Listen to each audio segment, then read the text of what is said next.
मैंने एक्चुअली आगे स्लाइड बनाई थी, वो मेरा सिस्टम हार्ड डिस्क खराब हो गई तो फॉर्मेट हो गया है। पिछली स्लाइड आज हम डिस्कस कर लेते हैं। आगे का फिर हम नेक्स्ट क्लास में फ्राइडे को होगी हमारी। वीक में 3 दिन हुआ करेगी क्लास, मंडे ट्यूसडे और फ्राइडे। तो उस क्लास में मैम तब तक मैं प्रिपेयर कर लूंगी। हाँ बोलो। मैम डेटाबेस में ना मुझे थोड़ा सा पिछड़ा पूछना है, मतलब सिलेबस ए वाला स्टैंडर्ड एडवांस डीबीएमएस नहीं, बस नॉर्मल डीबीएमएस में मुझे पूछा है। हाँ अब्स्ट्रैक्शन मुझे पूछना था। कौन सा पूछना था? Data abstraction. देखो, एब्स्ट्रैक्शन मींस कि जो हम डाटा की पीछे की बैकग्राउंड डिटेल होती है, यानी एक आप नॉर्मल एब्स्ट्रैक्ट का मीनिंग समझते हो कि आप बस क्या है कि जो चाहिए सिर्फ वही आप शो कर रहे हो, पीछे की बैकग्राउंड डिटेल्स नहीं दिखा रहे हो, यानी एब्स्ट्रैक्ट करके उसका व्यू दिखा रहे हो, वो होता है डाटा एब्स्ट्रैक्शन। अब पीछे डिटेल में कितना डाटा कैसे स्टोर है वो चीज नहीं, आप अगर कोई क्वेरी रन की है तो क्वेरी के अकॉर्डिंगली जो रिजल्ट उठ के आएगा वो आप सिर्फ ओनली वही शो कर रहे हो।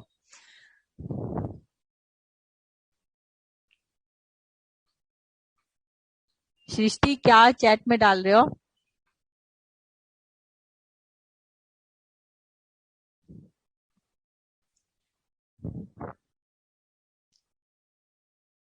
देखो, हमने फर्स्ट यूनिट में लास्ट टाइम स्टार्ट कर दिया था फर्स्ट यूनिट का एडीबीएमएस से।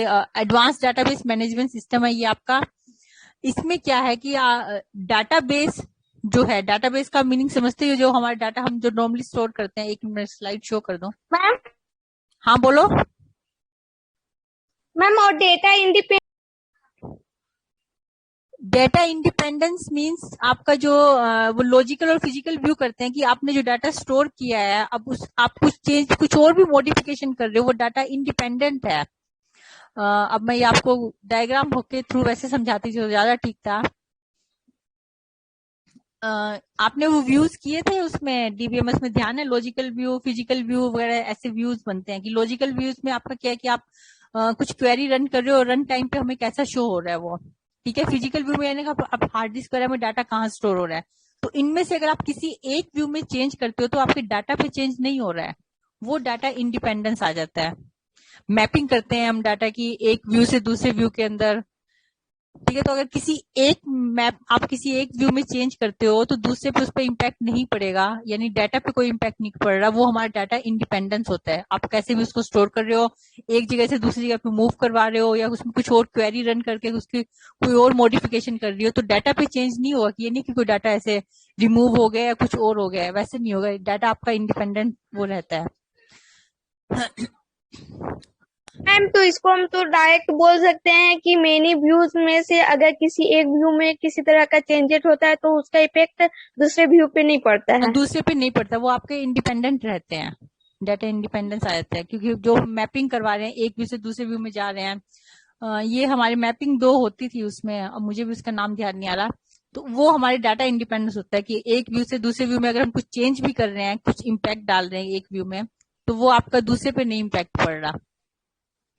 तो मैम फिजिकल और लॉजिकल डेटा इंडिपेंडेंस फिर इसमें क्या हो जाएगा? फिजिकल मीन्स आपका वो जो फिजिकल ड्राइव पे डाटा जो सेव है, आपने जो बनाए हैं उसमें रोज कॉलम बना के, जैसे भी आपने फिजिकल ड्राइव पे सेव किया, वो आपका फिजिकल व्यू होता है उसमें कि डाटाबेस में जो डाटाबेस में आपका स्टोर कैसे हो रहा है।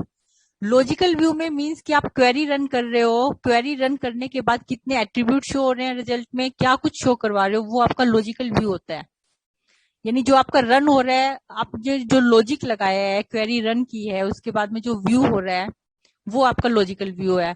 और जो आपने डाटाबेस डिजाइन किया है, कितनी टेबल्स बनी है, कितने टेबल के अंदर रोज बने हैं, कॉलम्स बनी है, जो भी है, वो आपका फिजिकल व्यू होता है।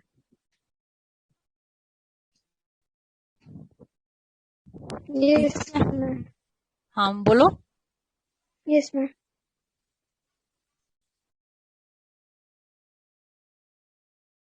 देखो, ये था हमारा advance database management system. DBMS का तो सब पढ़ रखा होगा, ध्यान होगा। डीबीएमएस में क्या था कि नॉर्मली जो हमारा डाटाबेस होता है, डाटाबेस सबसे पहले जो डाटाबेस है वो क्या है, आपको collection of data, related data जिसको हम कहीं स्टोर करते हैं, कोई जिससे इंफॉर्मेशन को स्टोर करवा रहे हैं और कुछ भी, तो वो हमारा एक डाटाबेस हो जाता है। और उसको एक ऑर्गेनाइज मैनर में शो कर उसमें स्टोर करना, कलेक्शन ऑफ डाटा जो है एक ऑर्गेनाइज्ड वे में हमने स्टोर किया है, तो वो हमारा डाटाबेस हो जाता है। अब उस डाटाबेस पे हम डिफरेंट ऑपरेशंस करवा सकते हैं। उसको जो मैनेज करता है वो होता है हमारा डाटाबेस मैनेजमेंट सिस्टम। जो आपका पूरा एक कोई भी आपने डाटा स्टोर करवाया है, किसी भी ऑर्गेनाइजेशन का एग्जांपल लें, किसी का भी स्टोर, आप अपना ही कोई आपके कोई कुछ भी हो, अपना डाटा आप कहीं स्टोर कर रहे हो, एक ऑर्गेनाइज वे में स्टोर करवा रहे हो, वो आपका आपकी हार्ड डिस्क का वो एक तरह से डाटा हो गया, डाटाबेस हो गया। अब उस डाटाबेस को, पूरे डाटाबेस को मैनेज करना, वो होता है आपका डाटाबेस मैनेजमेंट सिस्टम का काम। यानी ये एक सॉफ्टवेयर होता है जो आपके पूरे डाटाबेस उसको स्टोर करके रखता है, ऑर्गेनाइज करके रखता है। कि अब आपने डीबीएमएस में पढ़ा भी होगा डाटा इंटीग्रिटी का, और ये रिडंडेंसी रिमूव होती है, इससे जो आपने डिफरेंस किए होंगे एग्जिस्टेंशियल फाइल, उसके जो पहले ट्रेडिशनल फाइल सिस्टम के, और आपका ये डीबीएमएस में आपने डिफरेंस भी किए होंगे जब आपने डीबीएमएस पढ़ा होगा। तो उसमें यही था कि हम ट्रेडिशनल फाइल सिस्टम का एग्जाम्पल लेते थे, उसमें क्या था कि डाटा में रिडंडेंसी को रिमूव करने के लिए भी हमें काफी कोडिंग करनी पड़ती थी कि जो हमारा डाटा है उसमें कोई डुप्लीकेसी नहीं हो रही, या डाटा को स्टोर करवा रहे हैं, कुछ उसमें अपडेशन कर रहे हैं, इंसर्ट डिलीट कुछ भी करवा रहे हैं, तो प्रॉपर एक कोडिंग मैकेनिज्म, कोडिंग करनी पड़ती थी हमें। पर डीबीएमएस जो एक सॉफ्टवेयर पैकेज है, एक तरह से डाटाबेस मैनेजमेंट सिस्टम, वो है कि वो आपके पूरे डाटा को, वो भी फीचर्स प्रोवाइड करता है कि जिससे हम अपने डाटा को स्टोर और मैनेज करके रख सकते हैं। तो अब इसमें प्राइमरी की का कंसेप्ट सबको पता ही है कि प्राइमरी की अगर हम बना देते हैं, उसके लिए हम कोई कोडिंग नहीं कर रहे, हमें वो फीचर मिल रहा है डीबीएमएस के अंदर कि आप किसी कॉलम पे प्राइमरी की अप्लाई कर देते हो, प्राइमरी की बना देते हो, तो ऑटोमेटिकली उसमें वो डुप्लीकेट वैल्यूज नहीं लेता। अगर आप उसमें कोई वैल्यू इंसर्ट भी करते हो तो वो उस रो को इंसर्ट नहीं करेगा, मैसेज शो कर देगा। यानी वो हमें बिल्ट इन फीचर मिल रहा है उसके अंदर, वो डीबीएमएस हमें प्रोवाइड कर रहा है, तो हमें उसके लिए कोई कोडिंग नहीं करनी। तो ये सॉफ्टवेयर पैकेज है जो हमारे डाटा को मैनेज करता है प्रॉपर वे में, और जो सिक्योरिटी वगैरह भी, इसमें प्रोटेक्शन वगैरह भी हमें प्रोवाइड होती है कि कोई अनऑथोराइज एक्सेस उसको ना कर सके डाटाबेस को। तो वो डीबीएमएस का काम था। और ये जो डाटाबेस मैनेजमेंट सिस्टम है, ये नॉर्मल जो आपका नॉर्मल डाटा होती है, जो डाटा टाइप्स आपकी सिंपल डाटा टाइप्स होती है, उसके लिए यूज होता है कि आप नॉर्मल डाटा स्टोर करवा रहे हो कि किसी का नेम, एड्रेस, इस टाइप से, यानी कैरेक्टर बेस्ड जो डाटा है उसको स्टोर करवा रहे हो, उसको मैनेज करवा रहे हो। पर अब जैसे टाइम और टेक्नोलॉजी जैसे एडवांस होती है, तो उसके अकॉर्डिंगली हमारा जो डाटा है, वो भी, डाटा की जो टाइप्स है वो भी चेंज होती रहती है।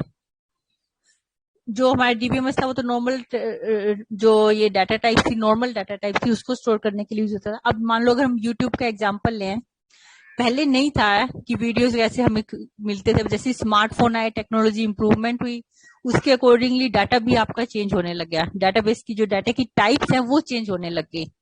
आप किस तरह का डाटा जनरेट कर रहे हो, और वो डाटा कहाँ स्टोर हो रहा है, और उसको कौन मैनेज कर रहा है। तो उस जिस तरह डिफरेंट डिफरेंट टाइप्स का डाटा जनरेट होने लगा, तो उसके accordingly database management system DBMS जो था, उसमें भी एडवांसमेंट की जरूरत हुई।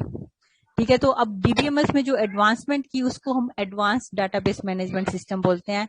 मींस कि आपका जो एडवांस डाटा टाइप्स हैं, नॉर्मल डाटा टाइप्स के कंपैरेटिवली, जो आपके कैरेक्टर, इंटीजर, जो इस टाइप की होती है डाटा टाइप्स, उसके अलावा जो और आपकी डाटा टाइप्स आ जाती है, जैसे कि डेट का हो गया, या मल्टीमीडिया डाटा हो गया, स्पेशल डाटा हो गया, आपका जो ग्राफिकल इंफॉर्मेशन सिस्टम वाला, ये नेविगेशन वाला, इस टाइप के डाटा हो गए, उनको स्टोर करना और उनको मैनेज करने के लिए फिर हमें एडवांस डाटाबेस मैनेजमेंट सिस्टम की जरूरत हुई। जैसे डीबीएमएस एक सॉफ्टवेयर पैकेज होता है, सेम वैसे एडवांस एडीबीएमएस भी एक सॉफ्टवेयर पैकेज है। अब जैसे डीबीएमएस के नाम आपने सुने होंगे, डेवलपर 2000 इस टाइप से आते हैं, D2K है या ओरेकल है, वो हमारी डीबीएमएस है। सेम वैसे ही एडीबीएमएस भी एक सॉफ्टवेयर पैकेज है। अब वो जो कंपनी उसको डिजाइन कर रही है, उनके नेम फिर अलग अलग आते हैं, जैसे एक NoSQL है, एक और भी मिलेगा, या न्यू एसक्यूएल करके नाम से है। ये सारे हमारे एडीबीएमएस हैं, यानी एडीबीएमएस के सॉफ्टवेयर हैं ये। तो अब जो डाटा टाइप्स आ जाती हैं, ये तो एडवांस टाइप्स और एप्लीकेशंस है कि जैसे इसमें भी वही चीज है कि जैसे हमारी डाटा की टाइप चेंज हुई है, वैसे ही आपका एडवांस डाटाबेस की जरूरत पड़ती है उसी के लिए। तो अब इसमें एडवांस डाटाबेस सिस्टम में क्या होता है कि अन एंड सेमी स्ट्रक्चर्ड डाटा उसको भी स्टोर करते हैं। एक होता है स्ट्रक्चर्ड डाटा, एक होता है सेमी स्ट्रक्चर या अनस्ट्रक्चर्ड डाटा। स्ट्रक्चर्ड डाटा हम किसको जो डाटा हम एक किसी स्ट्रक्चर में डिफाइन किया हो कि रोज और कॉलम के अंदर हमने डिफाइन कर दिया, ठीक है, उसकी एक हमने स्ट्रक्चर स्पेसिफाई कर दी, एक आपने स्टूडेंट नाम की टेबल बनाई और टेबल के अंदर रोज एट्रीब्यूट्स उसके कॉलम्स बना के एट्रीब्यूट्स बना के अपने उसके अंदर डाटा स्टोर करवा रहे हो, तो वो हमारा स्ट्रक्चर्ड डाटा हो जाता है। तो डीबीएमएस जो था वो स्ट्रक्चर डाटा पे ही वर्क करता था। एडवांस डाटाबेस सिस्टम में हमारा सेमी स्ट्रक्चर और अनस्ट्रक्चर यानी कोई स्ट्रक्चर ही नहीं है। जैसे अगर हम मल्टीमीडिया डाटा का एग्जांपल लें, आपने कोई सॉन्ग्स वाली ली या मूवीज की कोई आपने देख ली साइट्स जो होती हैं जिसपे आपको मूवीज मिल जाती हैं, आप कोई भी मूवी सर्च कर लेते हो ऐसे, तो यानी वो मल्टीमीडिया एक तरह से वो डाटा है, उसको अगर स्टोर करवा रहे हो तो उसकी कोई स्ट्रक्चर तो है नहीं, वो हमारा अनस्ट्रक्चर्ड डाटा होता है। जो भी आपका ग्राफिकल या फिर इस टाइप का जो डाटा होता है ना, स्ट्रीम डाटा टाइप जो होता है, जो आपकी स्ट्रीम होते हैं, स्ट्रीमिंग वीडियोस हो गए या सॉन्ग्स हो गए, वो हमारे अनस्ट्रक्चर्ड डाटा टाइप्स होती हैं एक तरह से। तो उनको स्टोर करने के लिए भी आपका यूट्यूब का ही एग्जांपल सबसे बेस्ट मिलेगा आपको कि यूट्यूब का जो डाटाबेस होगा उसमें सारी क्या है, वीडियो क्लिप्स ही स्टोर है, स्ट्रीमिंग डाटा ये एक तरह से वहां पे। अब उसको मैनेज करना, उसको बना के ध्यान रखना कि हाँ कौन सा कैसे स्टोर करना है, और उस पर हम क्वेरी सर्च कर रहे हैं उसके अकॉर्डिंगली हमें वो वीडियो शो कर रहा है, तो वो सारा एडवांस डाटाबेस मैनेजमेंट सिस्टम के अंदर आता है। वो उसमें हमें फीचर्स मिलते हैं एडवांस डाटाबेस मैनेजमेंट सिस्टम में, वो इसको मैनेज करके रखता है। ऑनलाइन एनालिटिकल प्रोसेसिंग ओलैप जो आती है, यानी कि जो हम डाटा, अगर कोई यूजर है किसी साइट पे जाके कुछ सर्च कर रहा है, कुछ भी कर रहा है, तो वो उस पर डाटा के ऊपर उसी टाइम पे ही प्रोसेसिंग करके डाटा को शो करना, वो हमारी ऑनलाइन एनालिटिकल प्रोसेसिंग हो जाती है। यानी कि मान लो आप किसी शॉपिंग पे ही उस पे सर्च कर रहे हो, अमेजोन का एग्जांपल ले लेते हैं, उस पे आप कोई चीज सर्च कर रहे हो कि आपको कोई चीज खरीदनी है, उसके बारे में देख रहे हो, तो साथ के साथ नीचे वो क्या शो करता रहता है कि उससे रिलेटेड आइटम्स, या फिर आपने किसी पास हिस्ट्री में कुछ और चीज सर्च की होगी वो शो करने लग जाएगा, या फिर जो आप कोई मान लो फोन सर्च कर रहे हो तो फोन से रिलेटेड आपको हेडफोन्स, चार्जर या कवर वगैरह वो भी नीचे शो करने लग जाता है। तो वो क्या है, वो आपकी ऑनलाइन एनालिटिकल प्रोसेसिंग है, आपने कुछ फिल्टर्स लगाए उसके अकॉर्डिंग आपको डाटा शो हुआ, उसके साथ साथ ही वो डाटा पे प्रोसेसिंग करके कुछ और इन्फॉर्मेशन भी शो कर रहा है, वो होती है ऑनलाइन एनालिटिकल प्रोसेसिंग। ठीक है, दूसरा आ जाता है डिस्ट्रीब्यूटेड एंड कंप्यूटेशनल रिसोर्सेज, यानी जो डाटा है वो डिस्ट्रीब्यूटेड तो है ही, आप जितना भी एडवांस डाटाबेस मैनेजमेंट सिस्टम में पढ़ोगे वो एक कोई सेंट्रलाइज, डीबीएमएस में तो क्या है, नॉर्मली जो डाटा रहता है वो एक सेंट्रलाइज लोकेशन पे रहता है। आपने क्लाइंट सर्वर आर्किटेक्चर किया होगा डीबीएमएस में, या सेंट्रलाइज वाला किया होगा। यानी सेंट्रलाइज में तो आपका सर्वर जो है वो एक लोकेशन पे है, डिस्ट्रीब्यूट कर रहे हैं तो उसको अलग अलग से डिस्ट्रीब्यूट कर दिया। पर एडवांस डाटाबेस मैनेजमेंट सिस्टम पे दोनों ही वो रहते हैं, मेनली जो डाटा रहता है वो डिस्ट्रीब्यूटेड डाटा या पैरेलल प्रोसेसिंग या इस वे में रहता है कि एक सेंट्रल लोकेशन पे नहीं है, डिस्ट्रीब्यूट रिसोर्सेज है। क्योंकि ये सारे हमारे जो फीचर्स आ जाते हैं ये इसके आ जाते हैं एडवांस डाटाबेस मैनेजमेंट सिस्टम के। इन्हीं की वजह से ही आपका जैसे टेक्नोलॉजी एडवांस हुई, डाटा टाइप्स नए टाइप्स के आने लग गए, जो हम डाटा स्टोर करवा रहे हैं, जो डाटा जनरेट कर रहे हैं वो भी डिफरेंट डिफरेंट टाइप्स का डाटा जनरेट हो रहा है डेली में अगर देखें, तो उसको मैनेज करने के लिए एडवांस डाटाबेस सिस्टम चाहिए ही चाहिए था, जरूरत हुई तो फिर वो आगे डेवलप हुआ। अब उसके बाद आपका इसमें हमने किया था ईईआर मॉडल। जैसे डीबीएमएस में जब हम पढ़ते हैं तो हमने ईआर डायग्राम किया था, एंटिटी रिलेशनशिप डायग्राम। तो इसमें क्या है, आपका एक्सटेंडेड ईआर डायग्राम है, यानी उसका ईआर मॉडल को ही थोड़ा हाई लेवल मॉडल में आगे और चेंज कर दिया, तो यानी उसकी एक एक्सटेंशन दे दी, तो वो हमारा ईईआर मॉडल बन जाता है, यानी एक्सटेंडेड एंटिटी रिलेशनशिप डायग्राम। ठीक है, अब आपने ईआर डायग्राम में क्या होता था, आपकी एंटिटीज होती थी, डिफरेंट डिफरेंट एंटिटीज, उसको आप सिंपल ओवल में या एट्रीब्यूट्स या रेक्टेंगल में ऐसे शो करते थे, फिर उनके बीच में रिलेशनशिप शो कर देते थे डायमंड या कुछ ऐसे बना के, ठीक है, डायमंड शेप में ये एरो मार्क करके उनके रिलेशनशिप शो करते थे। यहाँ पे एंटिटी की बजाय आपकी क्लासेस और सब क्लासेस का कंसेप्ट आ जाता है ईआर मॉडल के अंदर। तो ईआर मॉडल जो है, जो डिस्प्ले करता है, वो है तो ग्राफिकली रिप्रेजेंटेशन सेम आपके ईआर मॉडल की तरह ही, ईआर डायग्राम की तरह है, पर उसमें थोड़ी सी एडवांसमेंट है, एक्सटेंशन है। तो इसके अंदर हमारी क्लास सब क्लास बन जाती है, क्लासेस का कंसेप्ट आ गया, उससे हमने कोई और क्लास ड्राइव कर दी, वो हमारी सब क्लास होगी। स्पेशलाइजेशन या जर्नलाइजेशन, यूनियन और कैटेगरी या एग्रीगेशन जो कर रहे हैं, ये टेक्निक्स और ये कंसेप्ट और आ जाते हैं जो आपके ईआर मॉडल को ईईआर डायग्राम में कन्वर्ट करता है। ठीक है, तो अगर हम ग्राफिकली बनाएंगे तो अलग से वो दिखेगा इसमें। तो इस फीचर्स करने के सब क्लास और सुपर क्लास, जैसे आपने सी प्लस प्लस में भी किया होगा, इनहेरिटेंस जब हम करते हैं तो सब सुपर क्लास बनाते हैं एक क्लास, फिर उसके आगे हम ड्राइव क्लास बना देते हैं और उसके अंदर हम इनहेरिट करवा लेते हैं उसकी बेस क्लास को। ध्यान है ना, सी प्लस प्लस में इनहेरिटेंस का कंसेप्ट कर रखी होगी सबने। Yes ma'am. तो सेम वैसे ही आपका ईआर डायग्राम में भी क्लासेस और सब क्लासेस का कंसेप्ट है कि आपने एक मेन, जैसे आप एंटिटी बना रहे हो, कोई भी एक नॉर्मल एम्प्लॉय की एंटिटी बनाई, वो आपकी एक क्लास हो गई। ठीक है, वो हो गई। अब उस एम्प्लॉय को आप कैटेगराइज कर देते हो बाद में कि कोई हमारे आवरली बेसिस एम्प्लॉयड हैं, कोई सैलरीड एम्प्लॉयज हैं, या उनकी जॉब टाइप किस तरह से है, किस टाइप की वो जॉब कर रहे हैं, उनको आगे फिर फर्दर कैटेगराइज कर दिया आपने उस एंटिटी को। तो वो आपकी एम्प्लॉय एक सुपर क्लास हो गई, उसको आपने फर्दर कैटेगराइज कर दिया डिफरेंट डिफरेंट सब क्लास में, उनसे और क्लासेस बना ली उस क्लास से। अब यानी जो सुपर क्लास है उसके फीचर्स तो है ही है सारे के सारे, सब क्लास के अपने अलग से फीचर्स होंगे और वो सुपर क्लास के फीचर्स को भी इनहेरिट करेगा। ठीक है, जो आपका नॉर्मल जो सी प्लस प्लस में इनहेरिटेंस का कंसेप्ट आता है कि बेस क्लास से आप ड्राइव्ड क्लास बना रहे हो, तो ड्राइव्ड क्लास अपने फंक्शंस के अलावा बेस क्लास के फंक्शंस को भी इनहेरिट कर लेता है, यूज करता है।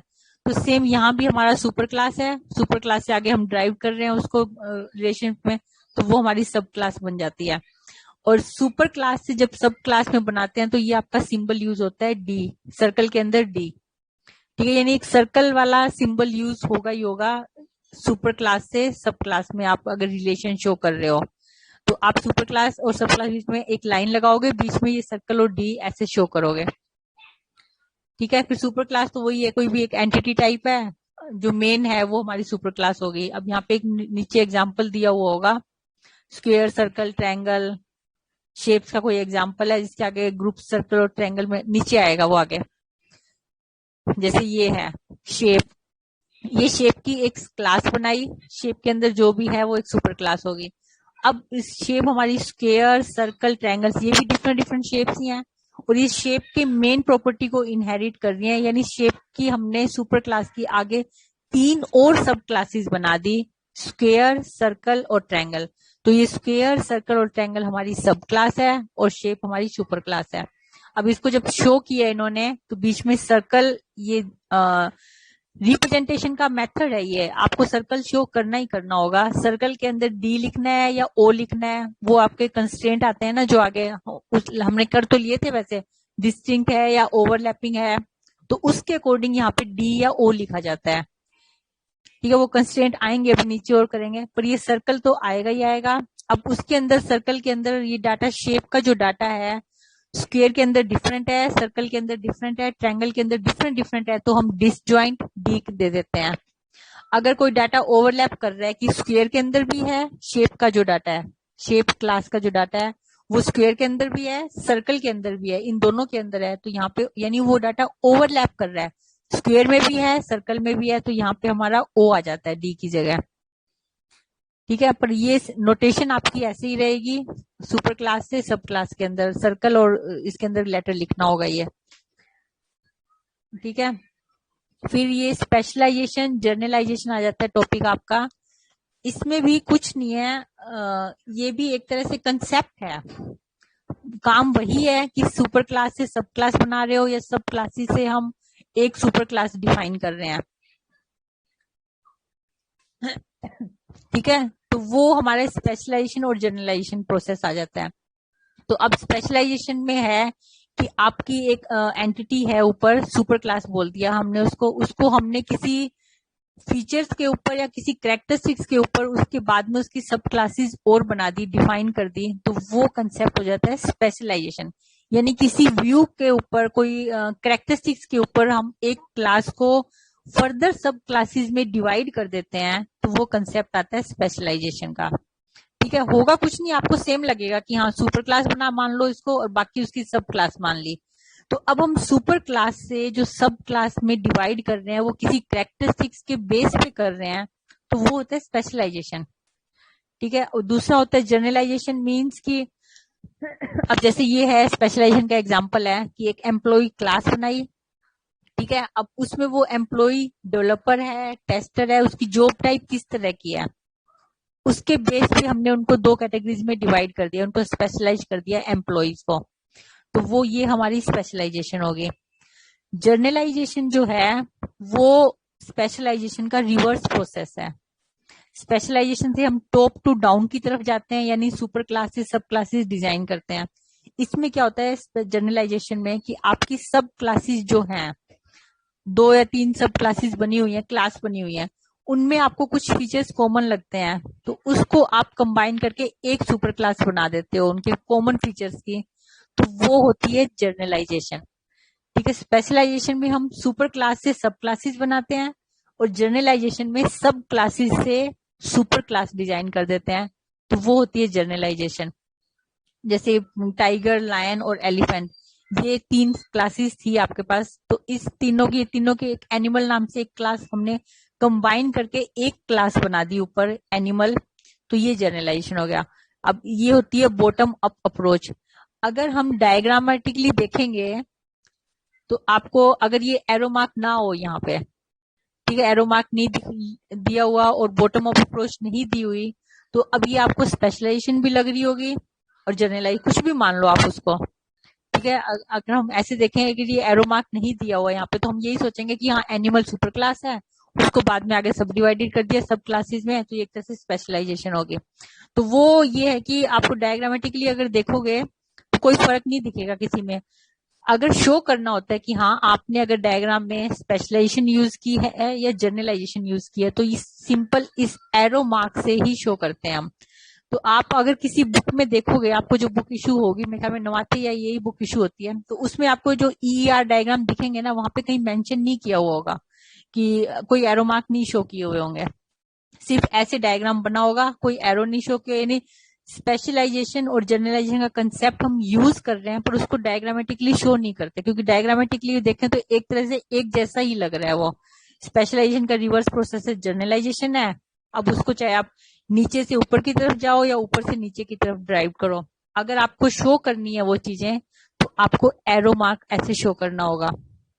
ठीक है, अगर मान लो आप कोई डिजाइन करते हो ईईआर डायग्राम, मेरे ख्याल में एग्जाम में तो ऐसे आता नहीं है ईआर डायग्राम डिजाइन करना, जैसे डीबीएमएस में तो ईआर डायग्राम आ जाता था डिजाइन करना। इसमें पुराने क्वेश्चन पेपर्स में जो देखा है उसमें अब मिला नहीं है मुझे कोई कोई ईआर डायग्राम आया और ड्रॉ करना। पर अगर थ्योरी क्वेश्चन में स्पेशलाइजेशन जनरलाइजेशन इस पे आता है, क्वेश्चन बन जाता है, तो उस पे अगर क्वेश्चन आता है आपको शो करना है, तो डायग्राम बना के ये एरो मार्क जरूर शो करना कि हाँ आप जनरलाइजेशन को एक्सप्लेन कर रहे हो या स्पेशलाइजेशन को एक्सप्लेन कर रहे हो। स्पेशलाइजेशन में आपका नॉर्मली आ जाता है डाउनवर्ड एरो, यानी टॉप से डाउन की तरफ अप्रोच यूज होती है, और जनरलाइजेशन बॉटम से अप की, बॉटम अप अप्रोच बोलते हैं उसको, तो बॉटम से ऊपर की तरफ जा रही है अपवर्ड डायरेक्शन में, तो वो हमारा जनरलाइजेशन हो जाता है। ठीक है, फिर कैटेगरी यूनियन भी एक तरह से वैसे ही है, सिंपल वही रिप्रेजेंट कर रहे हैं, सिंपल सुपर क्लास और सब क्लास का रिलेशनशिप इशू होता है। अब इसमें क्या है कि आपकी जो एक सब क्लास बनी है उसकी जो सुपर क्लासेस हैं वो एक से ज्यादा हो, तो उस केस में हम ये कैटेगरी और यूनियन वाला पार्ट यूज करते हैं। अभी तक आपने स्पेशलाइजेशन और जनरलाइजेशन का कंसेप्ट देखा, उसमें क्या था कि सुपर क्लास से सब क्लासेस डिवाइड हो रही थी। सुपर क्लास आपकी एक थी, उसको आप सब क्लासेस में कैटेगराइज कर रहे थे उन कैरेक्टरिस्टिक्स के बेस पे। यूनियन में क्या है, जो कैटेगरी और यूनियन एक ही वर्ड है इसमें, इसमें क्या है, इसमें आपकी जो ड्राइव क्लास बन रही है उसकी जो सुपर क्लास है, जो सब क्लास की सुपर क्लास है, वो एक से ज्यादा है, तो उसको हम यूनियन वो बोल देते हैं। एग्जाम्पल है जैसे अब ये ओनर है, इन्होंने एग्जाम्पल में ये लिया है, एग्जाम्पल यहाँ पे कार बुकिंग का लिया है कि कार ओनर है। ठीक है, अब जो कार ओनर है वो एक नॉर्मल एक पर्सन भी हो सकता है। ठीक है, या हो सकता है किसी कंपनी ने परचेज की हो वो कार, उसका ओनर कोई कंपनी हो सकती है, या फिर बैंक ने ली है, बैंक से लोन लेके कुछ ऐसे किया तो बैंक ने पोजीशन दिया हुआ है, उसका होल्ड किया हुआ है कुछ पे, तो बैंक उसका ओनर हो सकता है।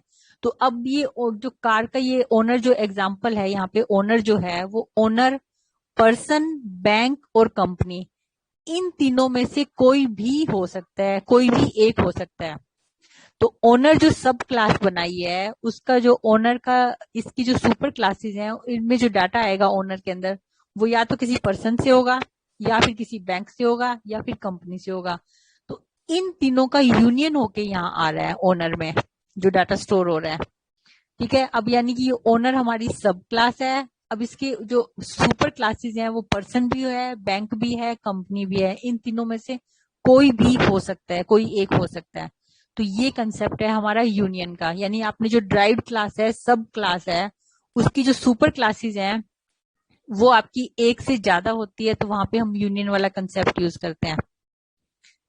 ठीक है, अब ये एक एग्जांपल है, स्पेशलाइजेशन का कर लो या उसका कर लो, सब क्लासेस जो उसमें जनरलाइजेशन कर लो चाहे वो कर लो। अब ये एम्प्लॉय एक क्लास है। ठीक है, अब इसमें से डिवाइड, एम्प्लॉय सब सुपर क्लास है। एम्प्लॉय में क्या है, सारा डाटा है कंपनी का, जितने भी कंपनी का ये एग्जांपल लेते हैं, एम्प्लॉय कंपनी के ही है, उसमें जितने भी एम्प्लॉय वर्क कर रहे हैं वो सारे हैं। अब उन एम्प्लॉयज को अगर हम कैटेगराइज कर दें, ठीक है, उनकी जॉब टाइप के अकॉर्डिंग कि वो किस टाइप का काम कर रहे हैं, उसके अकॉर्डिंग हम उनकी और सब क्लासेस बना दें, तो ये हमारी स्पेशलाइजेशन का कंसेप्ट हो गया। जैसे कुछ एम्प्लॉय सेक्रेटरी हो सकता है, टेक्नीशियन हो सकते हैं, इंजीनियर हो सकता है, या मैनेजर है। इस टाइप से उन्होंने आगे और कैटेगराइज कर दी जॉब के हिसाब से, यानी किसी कैरेक्टरिस्टिक्स के हिसाब से आगे और सब क्लासेस बना दी। ठीक है, एम्प्लॉय से आगे डिवाइड कर दिया। एक तो ये था कि उसकी जॉब किस तरह की है, उसका काम किस तरह का है, उस पर डिफाइन कर दिया। दूसरा ये कि अब कंपनी में कोई एम्प्लॉयज हैं, कोई तो है कि मंथली सैलरी के बेस पे हैं, कोई काम कर रहे हैं आवरली बेसिस पे, तो उनको भी आगे फर्दर दो में और डिवाइड कर दिया, सैलरीड एम्प्लॉय और आवरली एम्प्लॉयड। ठीक है, ये आगे और स्पेशलाइजेशन का एक तरह से एग्जाम्पल हो गया। ये लेटिस का एग्जाम्पल कुछ छूट गया है क्या बीच में? नहीं, कैटेगरी और यूनियन आ गया, ये आ गया शेयर्ड सब क्लासेस, ये मेरे ख्याल में बीच में ऐसे ही आ गया है। आना तो ये वाला चाहिए था डिटेल में, जो एग्जाम्पल है ये वाला। अब क्लासेस और सब क्लासेस में एक चीज ये भी होती है कि आपने जो सुपर क्लास बनाई है, सुपर क्लास के जितने एट्रीब्यूट्स हैं वो सारे के सारे सब क्लास में तो आएंगे ही आएंगे। ठीक है, अगर आप सुपर क्लास से सब क्लास बना रहे हो तो सुपर क्लास के सारे एट्रीब्यूट्स आएंगे ही आएंगे। उसके अलावा सब क्लासेस के अपने और एट्रीब्यूट्स हो सकते हैं। ठीक है, तो ये वैसे ही शो किया और रिलेशन करके ये ऐसे करके डायग्राम शो किया हुआ है। अब जब डायग्राम शो करते हैं तो इसमें सिंगल लाइन और ये डबल लाइन, इनका मीनिंग होता है। सिंगल लाइन में तो ये है कि पार्शियल डाटा जा रहा है, कि जरूरी नहीं है कि एम्प्लॉय जो हैं सारे के सारे इन सब क्लासेस में आ रहे हो, क्योंकि सेक्रेटरी, टेक्नीशियन और इंजीनियर जॉब टाइप के अकॉर्डिंग इन्होंने यही 3 क्लास में डिवाइड किया है। कुछ मैनेजर है, मैनेजर की अलग से सब क्लास बनाई है एम्प्लॉय की। तो इन 3 सब क्लासेस में सेक्रेटरी, टेक्नीशियन और इंजीनियर जो ये डी आ रहा है, इसके अंदर सारे एम्प्लॉय नहीं है, पार्शियल यानी कुछ एक एम्प्लॉय है, तो उसको हम सिंगल लाइन से शो करते हैं। ठीक है, डबल लाइन जो रिप्रेजेंट कर रही है वो हमारी टोटल पार्टिसिपेशन को रिप्रेजेंट कर रही है, यानी एम्प्लॉय जो है, एम्प्लॉय के अंदर जितने भी डाटा है वो सारा डाटा या तो सैलरीड एम्प्लॉय टेबल में है, सब क्लास में है, या आवरली एम्प्लॉय क्लास के अंदर है। यानी सारा का सारा डाटा इन दोनों में डिवाइडेड है अकॉर्डिंग जैसे भी है कि सैलरी एम्प्लॉय। क्योंकि अगर एम्प्लॉय है किसी कंपनी में, उनको या तो सैलरी मिल रही होगी या आवरली बेसिस पे, कोई फ्री में तो काम कर नहीं रहा होगा। कोई ऐसा एम्प्लॉय तो होगा नहीं कि हाँ जिसकी एंट्री है एम्प्लॉय टेबल में पर उसको ना तो सैलरी मिल रही है ना आवरली बेसिस पे चार्ज मिल रहा है, यानी वो फ्री में काम कर रहा है, ऐसा तो कोई होगा नहीं। या कोई कंपनी है उसमें एम्प्लॉय है, उसको पैसे तो मिल ही रहे होंगे। तो अब जो ये कैटेगरी डिवाइड की थी इन्होंने सब क्लास में, कुछ सैलरीड एम्प्लॉय है, आवरली एम्प्लॉय है, तो इन दोनों के अंदर सारे एम्प्लॉयज आएंगे ही आएंगे। चाहे वो कुछ आवरली पे ले रहे हैं तो वो आवरली एम्प्लॉय वाली लिस्ट में आ जाएंगे, अगर सैलरीड एम्प्लॉय है तो सैलरीड वाली एम्प्लॉय में आ जाएंगे। तो यहाँ पे यानी एम्प्लॉय जो सुपर क्लास है उसका जो डाटा है वो इन दोनों सब क्लासेस में पूरा डिवाइड होगा ही होगा। ठीक है। तो यानी टोटल पार्टिसिपेशन रहेंगी इन दोनों के अंदर, तो उसको हम डबल लाइन से शो करते हैं टोटल पार्टिसिपेशन को। ये आगे कंस्ट्रेंट्स आएंगे आपके, मेंबरशिप कंस्ट्रेंट्स स्पेशलाइजेशन और जनरलाइजेशन में जो रहते हैं, मेंबरशिप कंस्ट्रेंट बोलते हैं उसको, कि आप जो सुपर क्लास से सब क्लास में जब डिवाइड कर रहे हो टेबल क्लास को, सुपर क्लास से सब क्लास में आगे ड्राइव कर रहे हो, तो सुपर क्लास का जो डाटा है, सुपर क्लास जैसे आपका डीबीएमएस में मास्टर टेबल होती थी एक, और एक ट्रांजैक्शन टेबल होती थी। मास्टर टेबल में क्या होता था, आपका जितना भी कोई आपने एम्प्लॉय की मास्टर टेबल बनाई या किसी कस्टमर की मास्टर टेबल बनाई, तो जितने भी कस्टमर्स हैं या जितने भी एम्प्लॉयज हैं, उन सब की बेसिक इंफॉर्मेशन उसकी मास्टर टेबल में होती थी। ठीक है। अब वो मास्टर एम्प्लॉय जो है किसी और डिपार्टमेंट में काम कर रहे हैं, या उनमें जो रिलेशनशिप है उसके अकॉर्डिंगली हम ट्रांजैक्शन टेबल बना देते थे, कि वो एम्प्लॉय है, वो किस डिपार्टमेंट में काम कर रहा है, उसकी क्या इन्फॉर्मेशन है, कैसे कर रहा है, कितने वो सैलरीड है, कि जो भी है। तो सेम वैसे ही आप, और जब आप उनमें डिलीट या इंसर्ट करते थे तो आपके पास कंस्ट्रेंट होता था डीबीएमएस में, कि अगर आप ट्रांजैक्शन टेबल में कोई नई एंट्री कर रहे हो तो उससे पहले आपको मास्टर टेबल में एंट्री करनी ही करनी पड़ेगी। ठीक है। और अगर आप मास्टर टेबल से कोई रिकॉर्ड डिलीट कर देते हो तो वो ट्रांजैक्शन टेबल से भी रिकॉर्ड हो जाए, डिलीट करना पड़ेगा आपको। यानी वो कुछ एक इंसर्शन और डिलीशन एनोमलीज जो हमारे रिकॉर्ड कंस्टेंट्स है वो थे। तो सेम वैसे ही यहाँ पे आपका